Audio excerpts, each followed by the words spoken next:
19장 13절, 14절 그리고 18절 말씀입니다. 좀 아주 군데군데 있죠. 듬성듬성 있어요, 여러분.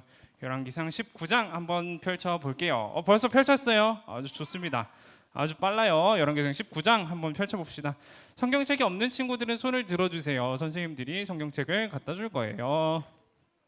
아주 좋습니다. 열왕기상 19장 13절, 14절, 18절 말씀, 이렇게 세 절 우리 함께 한 목소리로 읽어볼게요. 아직 못 찾았어요. 19장 한번 찾아볼게요. 19장 열왕기상 19장 벌써 찾았어요? 아직 못 찾은 친구? 좋아요. 19장 13, 14, 18절입니다. 천천히 찾으셔도 됩니다. 좀 기다려 드릴게요.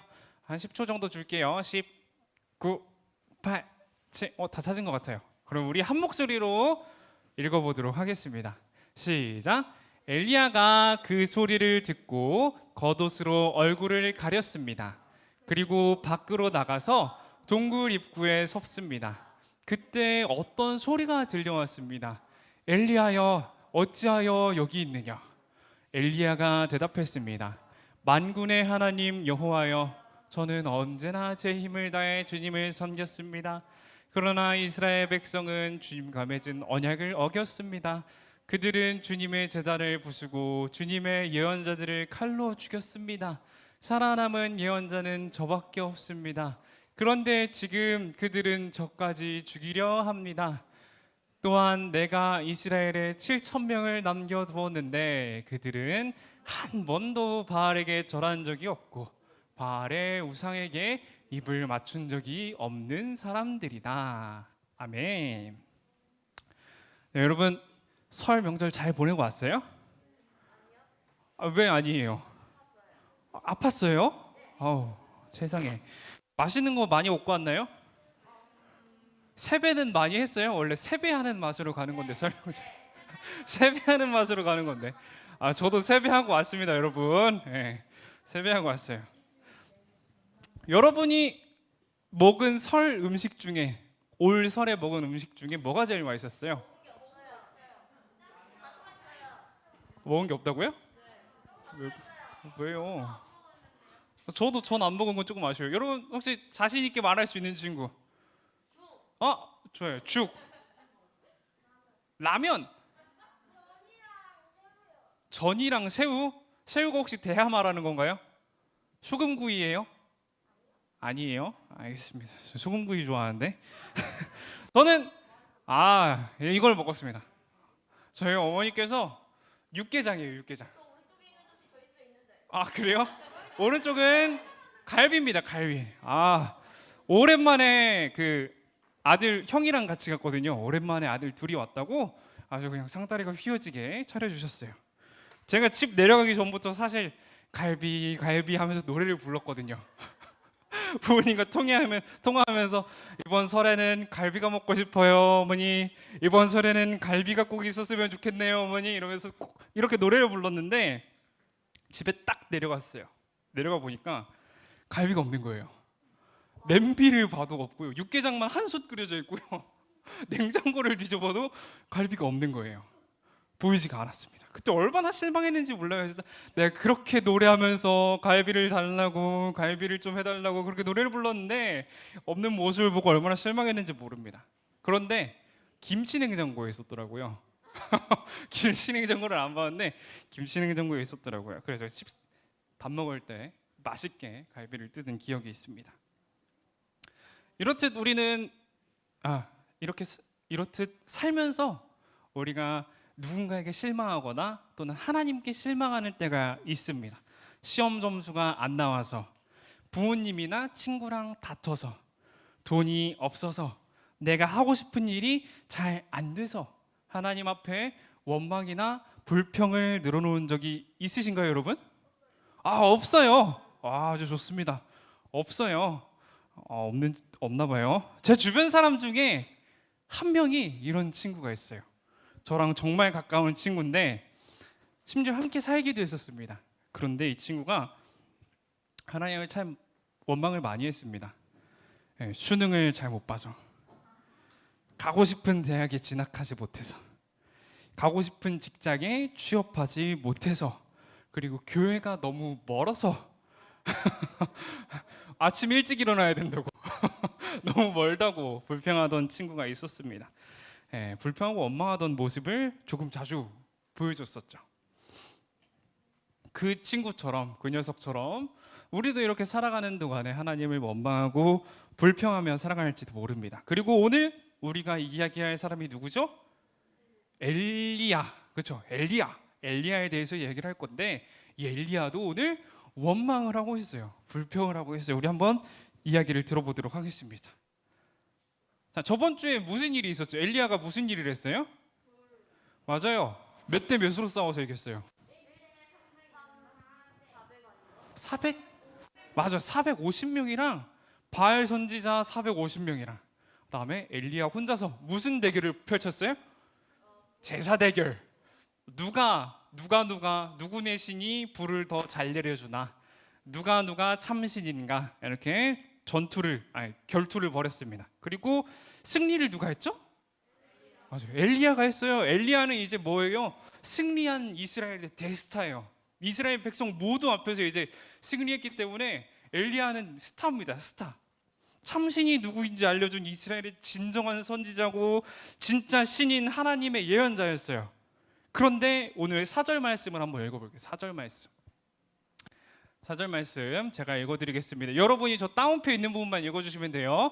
엘리야는 하루 종일 광야로 걸어 들어갔습니다. 그러다가 한 로뎀나무 밑에 앉아서 하나님께 죽여달라고 기도했습니다. 여러분 읽어주시면 돼요.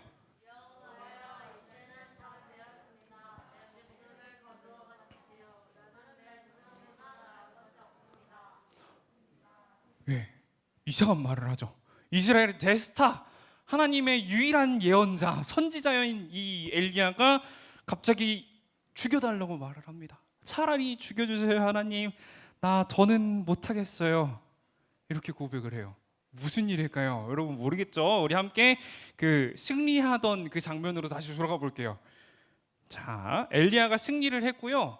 이스라엘 백성들도 다 깨달았어요. 아, 하나님이 참 신이시구나 깨달았습니다. 그리고 엘리야는요, 아합 왕에게 가가지고, 아합 왕의 걱정거리가 뭐였죠? 저번 주에? 맞아요, 비가 안 내렸어요. 가뭄이 걱정거리였는데 그 문제를 해결해 줍니다. 엘리야가 이렇게 말했어요. 아합 왕에게, 이제 올라가서 먹고 마시세요. 곧 큰 비가 내릴 겁니다. 3년 동안 비가 한 방울이 안 내렸는데 엘리야가 이제 비가 내릴 거라고 아합 왕의 걱정거리를 덜어줬습니다. 그런데 문제는 여기서부터 시작이에요. 이런 기쁜 소식을 누구에게 전해야겠어요? 아합 왕은? 그쵸? 이세벨 부인에게 전해야겠죠. 부인에게 쪼로로로록 달려가가지고 이렇게 말을 합니다. 그날 있었던 모든 말을 해줍니다. 엘리야랑 바알이랑 싸웠는데 450명 대 1명이었어. 근데 제사를 드리는데 불이, 하나님 그 엘리야의 제단에만 불이 떨어졌어. 그리고 그 450명의 바알 선지자들이 모두 죽었어. 그리고 엘리야가 죽었어요. 엘리야가 비를 내려주겠대. 너무 즐거운 일 아니야? 이러면서 전했겠죠. 이렇게 아주 많은 말을 했을 겁니다.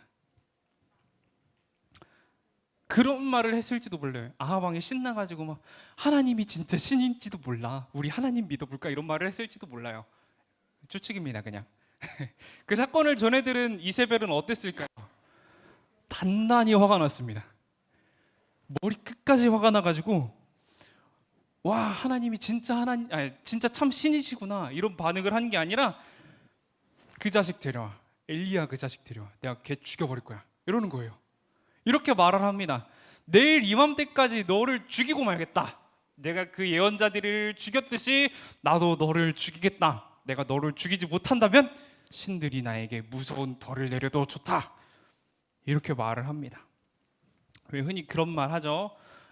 뭐뭐 하지 못하면 내 손에 장을 지진다, 뭐 그런 선포를 한 겁니다. 강력한 의지 표명을 보인 거예요. 이세벨은 엘리야를 향해서 매우 공격적인 말들을 쏟아내고 있어요. 너 내가 꼭 죽일 거야. 네가 우리 시들 모욕해? 너 내가 내일 아침까지 죽일 거야. 내 손모가지 걸게, 이러면서 말을 하는 겁니다. 엘리야는 이 말을 듣고 반응이 어땠을까요? 지금 어떤 것 같아요? 맞아요. 티티 도망가고 있어요. 지금 열심히 주랭랑을 치고 있습니다. 이 말을 듣고 무서워서 도망을 칩니다. 그 이유가 뭘까요? 엘리야는 분명 이스라엘을 대스타고 하나님의 선지자고 예언자인데 저 이세벨의 말을 듣고 도망갔던 이유가 뭘까요? 그렇죠. 무서웠겠죠. 근데 왜 무서웠을까요? 하나님의 선지자인데 무서울 이유가 뭐가 있어요, 여러분? 네? 엘리야도 사람이다 보니까 예, 그럴 수 있습니다. 제가 한번 추측을 해봤어요. 성경에서 근거를 좀 찾아보겠습니다. 언젠가 이세벨이 여호와의 예언자들을 죽일 때에 이런 기록이 있어요. 열왕기상 18장 4절에 보면요, 이런 기록이 있습니다. 언젠가 이세벨이 여호와의 예언자들을 죽일 때. 엘리야는 적어도 이 사건을 알고 있었을 거예요. 이세벨이 하나님의 예언자들을 죽였다는 것. 어쩌면 소설을 조금 써보면요, 소설을 조금 써보면, 이거 소설이에요. 성경에 안 나온 내용입니다. 나오지 않는 내용이에요. 소설을 조금 써보자면 엘리야는 저 사건, 저 날에, 저 자리에 있었을지도 모른다라는 생각을 해볼 수 있죠. 이런 두려워서 도망치는 걸 보면은 가족 중에 누군가 죽었을까? 아니면은 본인이 뭔가를 당했을까? 이런 추측을 해볼 수 있습니다. 소설입니다. 그만큼 엘리야는 이세벨을 두려워했어요. 무슨 이유인지 모르겠지만 두려워했습니다. 하나님은 그런 엘리야를 어디로 부르실까요? 산으로 부르십니다. 무슨 산이요? 신의 산으로 부르세요. 신의 산으로 부르셔서 그곳에 도착한 엘리야에게 이렇게 물으십니다. 엘리야야, 네가 어찌하여 여기 있느냐? 좀 하나님 같아요? 좀 더 목소리 두꺼울까요, 하나님은? 엘리야야, 네가 어찌하여 여기 있느냐? 예. 어떻게 하든 안 닮았어요? 미안합니다. 제가 미성이라 그래요. 히브리어 성경을 읽어보면요, 이렇게 해석이 가능해요. 너는 어떻게 여기 있느냐? 너는 왜 여기 있느냐? 이런 해석이 가능합니다. 이 질문에 대한 엘리야의 대답을 여러분이 읽어줄래요? 읽어줄 수 있죠? 한번 읽어주세요. 읽어주세요. 읽어주세요 한번. 네, 제가 읽어줄게요. 잘 안 보이죠? 제가 읽어줄게요. 내가 온 힘을 다해 주님을 섬겼습니다. 나는 최선을 다해 주님을 섬겼는데 이스라엘 백성들은 언약을 어겼고 주님의 제단을 부쉈고 주님의 예언자들을 칼로 죽였습니다. 그리고 이제 나 혼자 남았습니다. 그리고 마지막 남은 나까지 죽이려고 합니다. 이렇게 말을 합니다. 얼마나 슬펐을까요? 내 동지들, 나와 함께 했던 동역자들 나만 빼고 다 죽었대요. 이스라엘에 많은 선지자들, 예언자들이 있었는데, 하나님을 섬기는 많은 사람들이 있었는데 나만 빼고 다 죽었대요. 하나님을 섬기다가. 정말 마음 아픈 일입니다. 하나님은 그런 엘리야를 산 위로 부르십니다. 산 위로 부르셔서, 자, 뭔가 엘리야가 평온하죠. 네. 매우 센 바람이 불어와 산을 가르고 바위를 쪼개고 지진이 일어나고 불이 나는 가운데 그 자리로 부르십니다. 그리고 거기에서 부드러운 한 목소리가 들려와요. 엘리야야, 내가 어떻게 여기 있느냐? 내가 왜 여기 있느냐? 네가 어찌하여 여기 있느냐? 이런 질문이 들려옵니다. 엘리야는 어떻게 대답을 했을까요? 아까 많은 긴 대답이 있었죠. 나 힘들어요. 나 죽을 것 같아요. 나 너무 힘들어요. 이 대답을 한 번 더 합니다. 너무 힘들어요, 하나님. 나 좀 살려줘요. 나 죽을 것 같아요. 이런 대답을 한 번 더 해요. 그리고 하나님은요, 그 대답을 듣고 나서 어떻게 하실까요? 그래, 힘들었니? 고생 많았다. 이렇게 하시는 게 아니라 명령을 내리십니다. 새로운 명령. 네가 가서 해야 될 일이 있어. 가서 좀 해줘 하면서 명령을 내리시고요. 그리고 오늘 우리가 읽었던 18절의 말씀처럼 이야기를 하십니다. 아직 바알에게 무릎 꿇지 않은 몇 명이 있다고요? 7,000명이 남았다. 그 사람들에 대해서 알려주세요. 아직 하나님의 일을 해나갈 사람들이 남아있다. 너의 동역자가 아직 이 이스라엘 땅에 남아있다라는 것을 알려줍니다. 이 모습 속에서 조금 의아한 것이 있어요. 그렇죠? 왜 하나님은 저렇게 힘들어하는 엘리야에게 또 새로운 명령을 주실까요? 궁금하지 않아요? 왜 그러셨을까? 힘들어 죽겠다는데 왜 또 일을 주지? 여러분 힘들어 죽겠는데 공부하라 엄마가 막 그래봐요. 어때요, 기분이? 그렇죠. 네. 그렇긴 해요. 저희 부모님도 그러진 않았어요. 근데 하나님께서는 그런단 말이에요. 하나님께서는 지금 엘리야가 힘들어 죽겠다고 나 좀 살려달라고 말하는데 일을 줘요. 가서 네가 할 일이 있어. 이러면서 일을 주세요. 왜 그러셨을까? 우리가 한번 나눠보도록 하겠습니다. 먼저 하나님의 질문에 집중을 하기 원합니다. 하나님께서 엘리야에게 했던 질문들. 너는 왜 여기 있느냐? 너는 어떻게 여기 있느냐? 하나님께서 이 질문을 엘리야에게 왜 하셨을까요? 시내산으로 하나님이 불렀거든요. 하나님이 불러놓고서는 너 왜 여기 있어? 이러는 거예요. 웃기잖아요. 이거 왜 그러셨을까? 왜 이런 질문을 하실까? 만약에 엘리야가 거기에 어떻게 서 있을 수 있을까요? 이걸 생각해 보기를 원합니다. 만약 엘리야가 그 학살의 피해자였다면은 어떻게 엘리야만 살아남을 수 있었을까? 그리고 그 힘든 가운데 왜 엘리야는 신앙을 포기하지 않고 하나님의 선지자로 예언자로 살아갔을까? 왜 그럴까요? 그것은 하나님의 엘리야를 지키시고 그 인생 가운데 함께 하셨기 때문입니다. 하나님께서 큰 바람이 불고 지진이 일어나고 불이 있는 곳으로 엘리야를 부르셨죠. 그 지진이 일어나고 큰 바람이 불고 땅이 갈라지고 산이 갈라지는 가운데 엘리야는 안전했어요. 불이 일어나는 가운데 엘리야는 안전했습니다. 그 이유가 뭐예요? 하나님이 그를 지키셨기 때문입니다. 다른 선지자들은 죽어가는 가운데 엘리야만 안전했던 이유는요, 하나님이 그를 지키셨기 때문이에요. 그리고 그렇게 많은 동료들이 죽어가는 가운데 엘리야가 신앙을 버리지 못했던 이유는 하나님이 참 신임을 이미 알고 있었기 때문에 그렇습니다. 하나님이 참 신인데 누구에게 가요? 하나님만이 참 신인데 그 사실을 알고 있는데 바알에게 가겠습니까? 바알 참신 아닌 거 알고 있는데 우상인 거 알고 있는데 어떻게 가요? 그런 이유였습니다. 아마 엘리야도 이런 하나님의 질문을 이해했던 것 같습니다. 아, 하나님께서 지금까지 나를 지키셨구나. 그 환난과 막 바람 부는 가운데 산이 갈라지는 가운데서도 그 모든 역경 가운데서도 하나님은 지금까지 나와 계속 동행하고 계셨구나. 나를 지키시고 계셨구나. 깨달았던 것 같습니다. 그래서 하나님이 하신 그 명령을 듣고서는 두말하지 않고 산을 내려가 명령을 따라 행합니다. 엘리야는 큰 승리를 얻었죠. 그렇죠. 저번 주까지 엘리야는 엄청난 큰 승리를 얻었어요. 사람들 앞에서 하나님이 참신이라는 것을 보여줬습니다. 그런데요, 그 이후에 현실이 바뀌지 않았어요. 큰 승리를 얻었으면 뭔가 바뀌어야 되잖아요.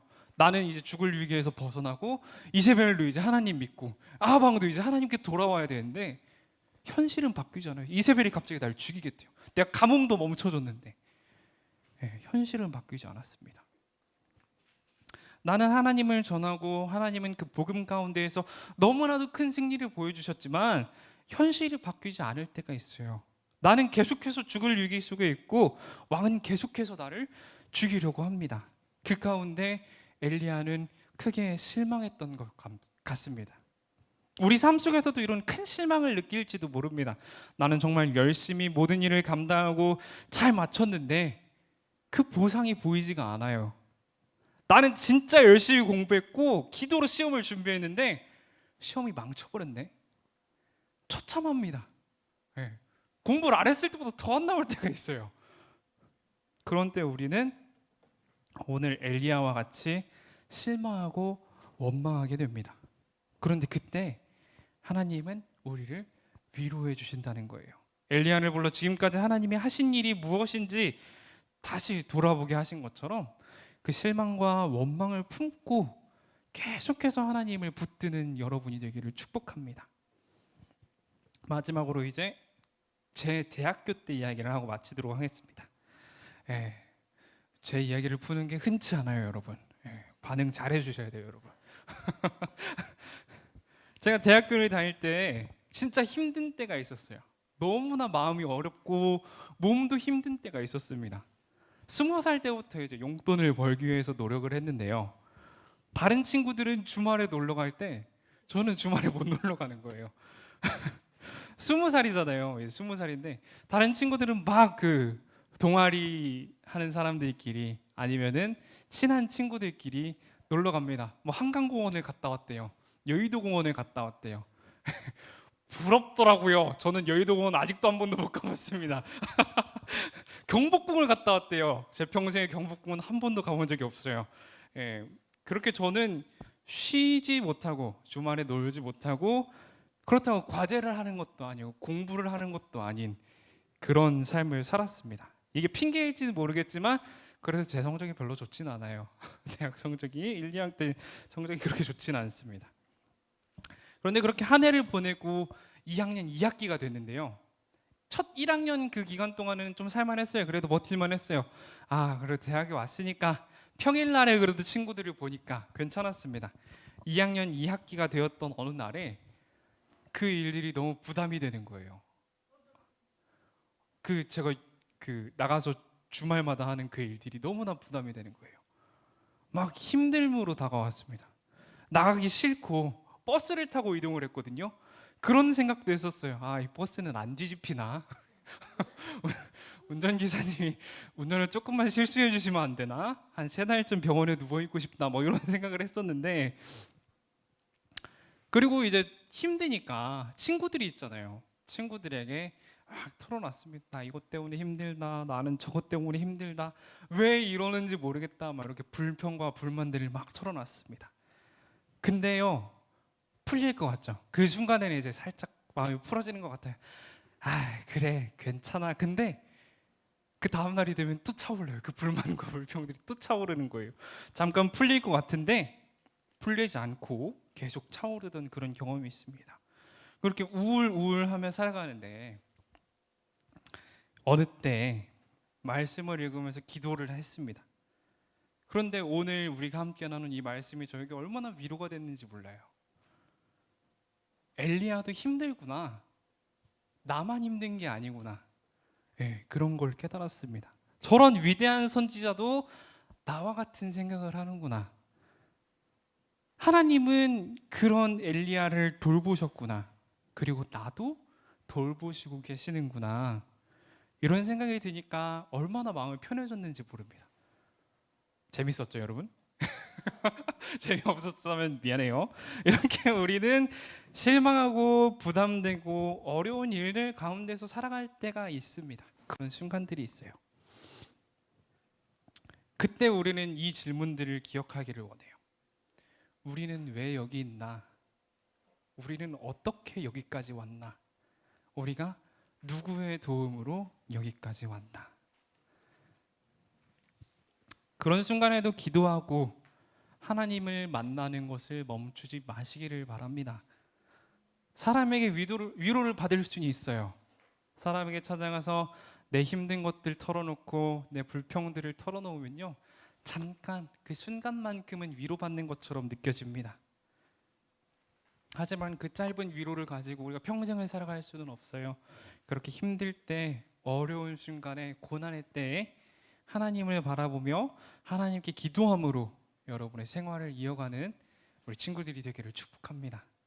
예, 우리 함께 이 시간 한 마음으로 기도하는